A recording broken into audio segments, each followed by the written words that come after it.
Bonjour, bienvenue à Agadir. Pour cette troisième étape de la 4e édition des 24 heures tout-terrain Du Maroc? Et ben voilà. Bah oui.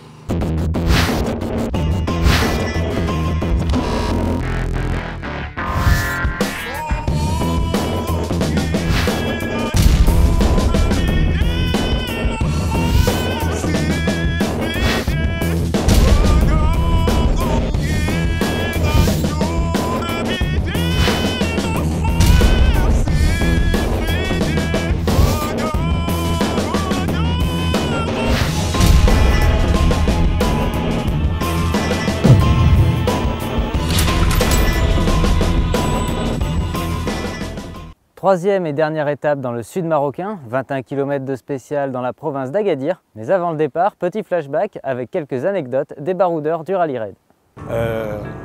Une anecdote, Dakar 89, on passait cette année-là par la Tunisie. J'avais comme copilote Gérard Lenormand. Et deuxième ou troisième spécial, à chaque fois que j'accélérais, il y avait un bruit genre quick, quick, dès que j'accélérais à fond, sous l'accélérateur. Et je demande à Gérard Lenormand, tu entends le bruit? Il me dit oui, mais je vois pas du tout ce que ça peut être. Moi non plus, je voyais pas. On termine la spéciale. À la fin de la spéciale, je regarde près de la pédale d'accélérateur. Et c'était la mascotte que nous avait offert la secrétaire de Mitsubishi Rallye Art, qu'elle avait accroché dans la voiture, qui s'était décroché, qui était passé sous la pédale d'accélérateur, et c'était pas du tout un bruit mécanique. Donc un jour, je me suis retrouvé en Algérie, entre Ouargla et El Goléa, et j'ai eu un problème avec la marche avant. C'était une boîte automatique, donc on a démonté avec mon copilote, et malheureusement, on n'a pu remonter que la marche arrière, le poumon de marche arrière, donc on a dû retourner au départ de la spéciale. On est retourné au départ de la spéciale en marche arrière, on a fait 70 km. Et ensuite, comme il n'y avait plus personne, on ne trouvait personne au fort, on a dû refaire 70 km encore pour retourner sur le goudron, aller à Gardaïa, en direction de Gardaïa. Et bon là, après 70 km, on a trouvé une voiture qui venait, elle, dans le bon sens. Elle nous a fait faire demi-tour et elle nous a remorqués. C'est absolument incroyable d'avoir fait donc environ 130 km en marche arrière. Hier, j'ai eu la surprise, comment je pourrais dire, de l'inattendu, à savoir qu'on était là au stand à recevoir les copains. Tu sais que chez nous, c'est toujours la bouffe ouverte, toujours du foie gras, du jambon, et les copains viennent. Et il y a Marie-France Estenave, qui est la journaliste de l'équipe, qui vient avec un mec, et un monsieur d'un certain âge, comme moi, enfin encore plus vieux, avec les cheveux blancs. Et elle me dit, Yves, il y a quelqu'un qui voudrait te rencontrer. Je regarde ce monsieur et il me dit, tu le connais? Et j'arrive pas à le reconnaître. Je regarde, je dis, si je t'ai déjà vu quelque part, c'est sûr. Et il m'a dit, bah, écoute Maurice, j'ai vu que tu étais dans la liste des engagés. J'ai demandé si c'était ton fils qui courait. Parce que j'ai connu Yves Maurice il y a 25 ans sur le Dakar. Il dit, tu te souviens pas de moi? Et après, il me dit Francis Bounet. Ah putain, 25 ans après, on s'est embrassé comme du bon pain. Et tellement d'anecdotes, tellement d'histoires entre nous, on s'était tiré la bourre sur les pistes, puis on est devenus des amis. Et je l'avais perdu de vue, bien entendu, depuis 25 ans. Voilà, c'est toute une partie de ma vie et de mon histoire.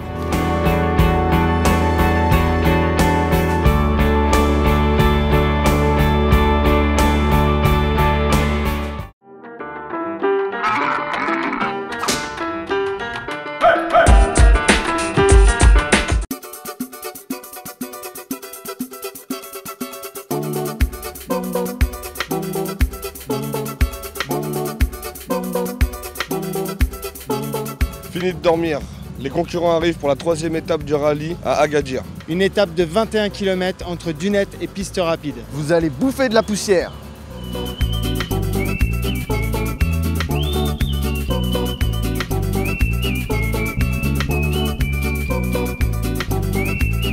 Troisième étape sous un soleil de plomb au milieu des Arganiers. La spéciale du jour aux airs de paysages enchanteurs a malmené les organismes et les machines. En route pour 21 km au pays des chèvres. Allez!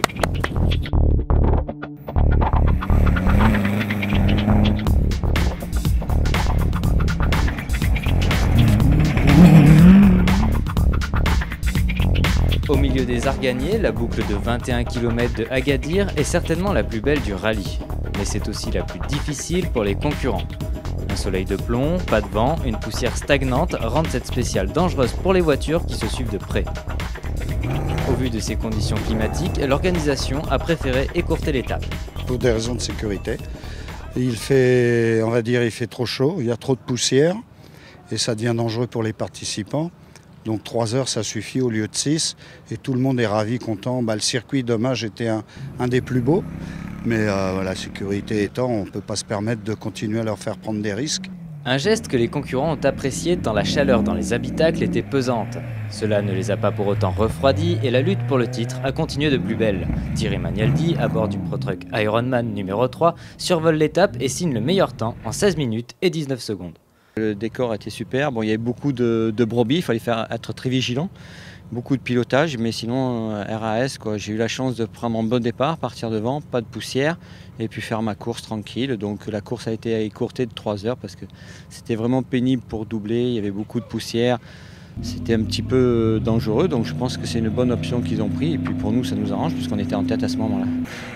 Il est talonné par le Proto-Fouquet Sodicar, le Pro-Truck du team CGL Racing et l'Optimus numéro 6. On est bien parti et rapidement, tandis que les gens qui étaient devant nous étaient assez rapides, on a pu rouler sans avoir trop de poussière. Voilà.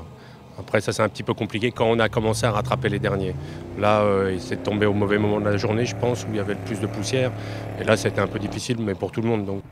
Laurent Fouquet, arrivé second de la spéciale 8 minutes après Thierry Magnaldi, conserve la pole au général et assure sa place. On a eu la chance de gagner lundi, donc depuis voilà, j'essaie de rouler à la vitesse de la voiture, puis à ma vitesse aussi, mais il y a 2-3 concurrents qui vont vraiment très vite, avec des voitures qui à mon avis sont, je ne sais pas si elles sont plus adaptées, mais dans tous les cas pour doubler les concurrents, se permettre du hors-piste certainement un peu plus facilement qu'avec ma voiture, donc on essaye de faire au mieux et de capitaliser les petites secondes d'avance qu'on a encore.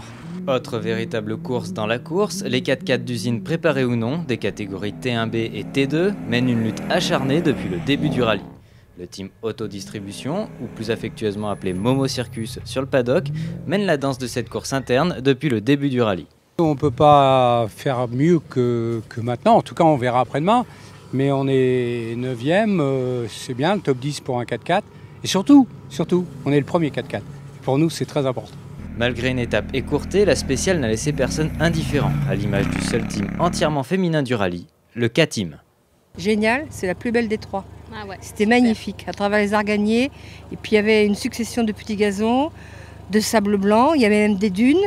Il n'y avait pas de cailloux, très peu de cailloux. C'était très roulant, très montagne russe, c'était génial. C'est la plus belle des 3, à notre avis. Au classement de l'étape, le Pro-Truck Ironman est suivi de très près du Proto Sodicar Fouquet et du Pro-Truck CGL Racing. Le team MD Rally à bord de l'Optimus numéro 6 est 4e. En T2, le team Juchot et Thiola arrive premier dans la même minute que le Pajero CGA Aventure.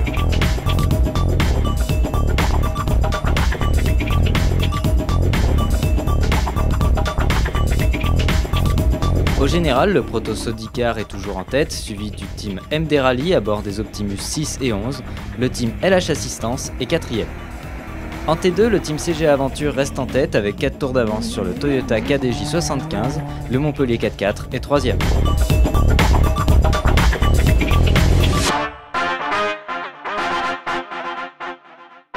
La caravane du rallye quitte maintenant Agadir, en route pour Marrakech pour la dernière spéciale, et nous, comme d'habitude, on se quitte avec les meilleures images de la journée.